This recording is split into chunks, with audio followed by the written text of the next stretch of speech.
사랑하는 하여묵 가족 여러분, 안녕하세요. 김소명 목사입니다. 오늘도 말씀으로 하루를 시작하시는 모든 분들께 우리 주님의 소망이 가득 넘치시기를 축복합니다. 이 시간 주시는 말씀은 민수기 11장 4절에서 6절까지입니다. 그들 중에 섞여 사는 다른 인종들이 탐욕을 품음에 이스라엘 자손도 다시 울며 이르되 누가 우리에게 고기를 주어 먹게 하랴. 우리가 애굽에 있을 때에는 값없이 생선과 오이와 참외와 부추와 파와 마늘들을 먹은 것이 생각나거늘 이제는 우리의 기력이 다하여 이 만나 외에는 보이는 것이 아무것도 없도다 하니 아멘. 항만 구조물 중에 뜬방이라는 것이 있습니다. 주로 파도가 심한 곳에 기존 방파제 앞쪽에 추가로 설치한 것인데요. 육지와 연결된 것이 아니라 바다의 섬처럼 떠 있는 방파제라고 해서 보통 뜬방이라고 부릅니다. 이 뜬방은 바로 눈앞에 있지만 쉽게 갈 수는 없고 반드시 배를 타야만 갈 수 있기에 낚시를 좋아하시는 분들에게는 일종의 로망처럼 여겨집니다. 방파제에서 낚시를 하다가 고기가 잘 안 잡히면 그 앞에 있는 뜬방을 보면서 이런 생각을 한다고 해요. 내가 저 뜬방에 가기만 하면 대물을 낚을 수 있을 텐데. 어느 날 큰맘 먹고 배를 구해서 뜬방에 갑니다. 그리고 열심히 낚시를 하죠. 그런데 안 잡히던 고기가 뜬방에 간다고 갑자기 잡히나요? 아니죠. 그렇게 한참 허탕을 치다 보면 또 뭐가 보입니까? 먼 바다가 보이죠. 그럼 어떤 생각을 해요? 내가 배를 타고 저 멀리 깊은 바다로 가면 대물을 잡을 수 있을 텐데. 그래서 또 하루를 내요. 이번에는 정말 큰맘 먹고 먼 바다로 나갑니다. 그렇게 원대한 꿈을 품고 나갔는데 큰 물고기는커녕 뭐만 실컷 해요? 파도가 심하니까 멀미만 실컷 하는 거죠. 그럼 어디가 그리워집니까? 육지에서 두 발 붙이고 안전하게 낚시하던 것이 그리워지죠. 그래서 다시 방파제에서 낚시를 합니다. 그럼 또 뭐가 보여요? 코앞에 있는 뜬방이 보이죠. 그럼 어떤 생각을 합니까? 내가 저 뜬방에 가기만 하면. 참 우스꽝스러운 상황이긴 하지만 그렇다고 마냥 웃을 수만은 없는 것이 누가 이렇게 살아갑니까? 우리가 이런 모습을 보일 때가 많지요. 욕망의 반대말은 무소유가 아니라 만족이라고 합니다. 주어진 상황에 만족하며 살 때, 헛된 욕망에 사로잡힌 불쌍한 인생이 아닌 행복한 인생, 감사가 넘치는 삶을 살 수가 있지요. 그런데 오늘 말씀에는 탐욕으로 인해 하나님을 원망한 안타까운 이들의 모습이 등장합니다. 그들이 누구였습니까? 애굽을 탈출하여 약속의 땅, 젖과 꿀이 흐르는 가나안 땅으로 향한 이스라엘 백성이었죠. 사실 그들은 지금 여호와 하나님의 전무후무한 기적을 경험한 상태였습니다. 그들은 애굽에서 노예였지요. 사람 대접도 제대로 받지 못한 참으로 서글픈 삶을 살았습니다. 너무나도 고통스러운 나머지 어떻게 하였습니까? 그들의 조상의 하나님, 곧 아브라함의 하나님, 이삭의 하나님, 야곱의 하나님께 간절히 기도하였죠. 그러자 능력의 하나님께서 어떤 위대한 일을 허락하셨습니까? 10가지 재앙을 통해 그들을 애굽에서 구원하여 주셨고 홍해를 무사히 건너게 하셨으며 시내산까지 안전하게 도착하게 하셨지요. 더욱이 시내산에서는 어떤 은혜를 허락하셨습니까? 그들에게 율법과 성막을 허락하셔서 세상에 버려진 것 같은 그들을 거룩한 하나님의 친백성으로 삼아 주셨지요.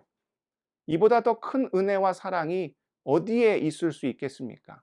그런데 지금 이스라엘 백성이 하나님을 향하여 어떤 마음을 품은 거예요? 원망의 마음을 품은 거죠. 하나님께서는 그들에게 만나를 허락해 주셨습니다.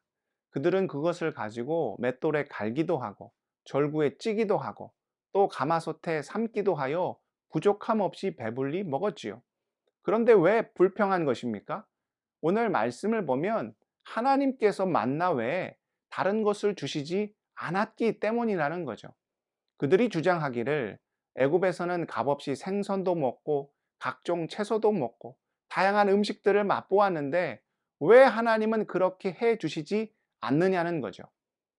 참으로 배은 망덕도 유분수지. 물에서 건져졌더니 보따니 내놓으라 한다고 그들이 하나님께 그런 것들을 요구할 처지가 아니었죠. 그렇다면 그들의 주장이 사실이었느냐? 그것도 아니었습니다. 생각해 보십시오. 노예였던 그들이 어떻게 그런 것들을 마음껏 누릴 수 있었겠습니까? 더욱 중요한 것은 하나님께서 지금 그들의 요구를 들어주신다 한들 그들의 원망이 완전히 사라질까요? 다른 요구를 하며 또다시 하나님께 불평하지 않았을까요? 사람이 그렇죠. 걷다 보면 말 타고 싶고, 말 타다 보면 마부를 부리고 싶은 것이 사람의 끝없는 욕심이지요. 내가 지금 하나님께 받은 은혜를 기억하고 그것에 만족하며 감사하는 인생을 살지 않으면 어떤 것을 주신다 한들 그 헛된 욕망으로 인해 불평과 원망의 마음에서 결코 자유로울 수 없죠. 누구보다도 주님의 크고 놀라운 은혜를 경험한 사도 바울이 이런 고백을 들려줍니다. 빌립보서 4장 11절에서 13절입니다. 내가 궁핍함으로 말하는 것이 아니니라.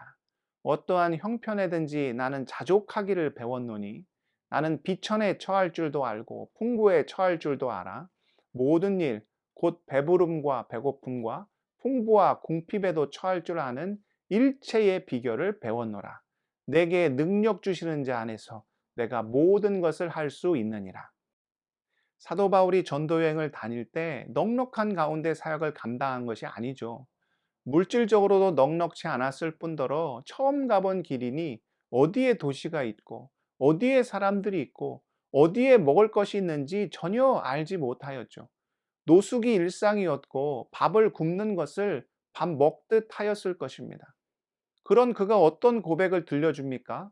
내게 능력 주시는 주님 안에서 모든 것을 할 수 있다는 거죠. 받은 은혜가 큰 사람은 부족해도 넉넉하게 삽니다. 길바닥에서 자도 주님이 함께 하시면 거기가 7성급 호텔이고 콩 한 조각을 먹어도 주님의 사역을 위한 일이면 그게 세계적인 요리사의 오마카세인 거죠. 그래서 우리가 어떤 찬양을 합니까? 높은 산이 거친 들이 초막이나 궁궐이나 내 주 예수 모신 곳이 그 어디나 하늘나라. 사랑하는 하여묵 가족 여러분, 이미 우리가 받은 은혜가 얼마나 크고 위대합니까? 죄로 인하여 영원히 죽을 수밖에 없는 우리를 예수 그리스도께서 십자가의 사랑으로 그냥 덮어 주셨지요. 우리의 욕망은 밑빠진 독에 물을 붓는 일과 참 많이 닮아 있습니다. 거기에 무엇을 얼마나 붓는다 한들 결코 채울 수 없지요. 그 안에는 원망과 불평, 걱정과 염려의 냄새만 가득합니다. 방법은 헛된 욕망으로 깨진 우리의 마음을 예수 그리스도 십자가의 능력으로 온전히 치유하는 거죠. 그 은혜와 사랑에 만족함으로 우리 심령에 주님을 향한 감사를 가득 채우는 것입니다. 탐욕에 사로잡혀 끊임없이 하나님을 원망한 어리석은 이스라엘의 모습이 아닌 주 안에서 자족함으로 능력 주시는 자 안에서 모든 것을 감당했던 사도 바울의 길을 걷는 우리 모든 하여묵 가족들 다 되실 수 있기를 축복합니다. 기도하겠습니다. 사랑의 하나님, 우리는 어떠한 모습으로 주님 앞에 서 있습니까? 헛된 욕망과 욕심을 품고 원망하며 불평하는 불쌍한 인생을 사는 것 아닙니까? 아버지여, 주의 십자가 사랑 마음속 깊이 새기게 하시고 받은 은혜가 얼마나 크고 감사한지 그 만족 가운데 거하는 우리 지체들 다 될 수 있도록 함께하여 주옵소서.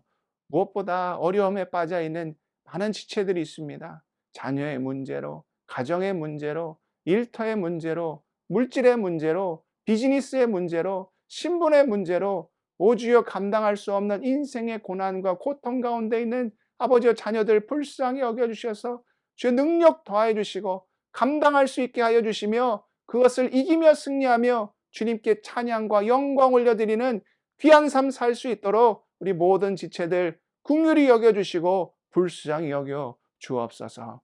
모든 말씀 예수 그리스도의 이름으로 간절히 기도드리옵나이다. 아멘.